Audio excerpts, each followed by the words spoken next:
Hello, everybody. Here's a quick video just on the basics of getting into your CropX app and some of the changes we've made this year to make things a little simpler just to start. I'll do this little video and then we'll do another one with some more details down the road so you can pick and choose if you want to rewatch them. So the first thing you do, you see on my screen here, the CropX app right there. So first thing you want to do this year is make sure that's up to date. There's been updates made to that. So go to your app store and update it. Once that's done, you can log in by just clicking on it. And this will take you, if you need to sign in, you'll need your email address or user ID and the password. If you don't know what that is, give me a call, send me a message. We'll get that for you. This one's already signed into. It's a demo account showing some pros here. And so it takes you to your summary screen, very first thing. And so across the top, if you got a field that's in a refill zone, it'll show there, optimal here, full here. And these are all clickable this year. So you can just click them. So if I click on optimal, it's just showing me the one probe down here at the bottom in the optimal zone. The middle one being the current status today. The bottom one showing where you were, and then the forecast right here. If I go up here, I click on the ones that are full, it shows me the probes that are full. You see they're in the full zone with the same status. So what I'm going to do is I can get a quick summary where everything stands with all my fields right on that one screen. I'm going to go back to the optimal,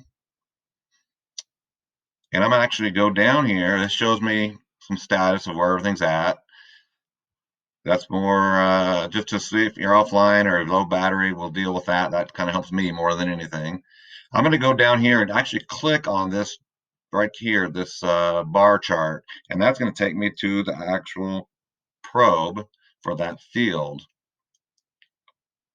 So then we get into here, and it gives me some more details, the crop status, those are all entered.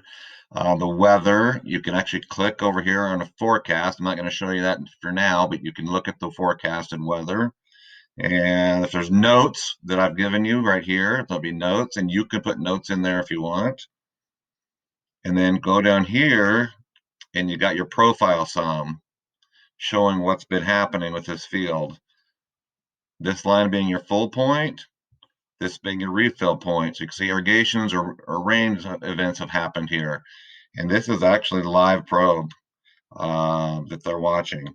So when you've got this, down at the bottom, you've got there's your summary. If you want to look at more detailed graphs, just click on the graphs button.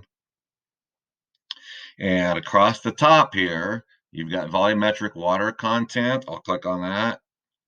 That gives us the percentage. And this happens to be a probe that's only got two sensors in it at 8 and 18 inches. The ones we use have another one below that too. So there'll be three different sensors here. And so that shows you your percentage and shows you this, the blue one's your 8-inch. So you can see the water has been hitting that one. Those move quicker. The deeper, it doesn't move as much, but you can see it's actually moving that 18-inch also. Going across, I'm going to go to the rip zone, which I like to use rip zone early in the season. This one isn't set up for that, but we'll set it up to where it's only reading maybe the 8-inch probe or sensor to start. And so we'll watch just the root zone because that's where the roots are and that's all that matters for irrigation. So we'll use that. Also, if you're curious about temperature of the soil, there's a temperature button.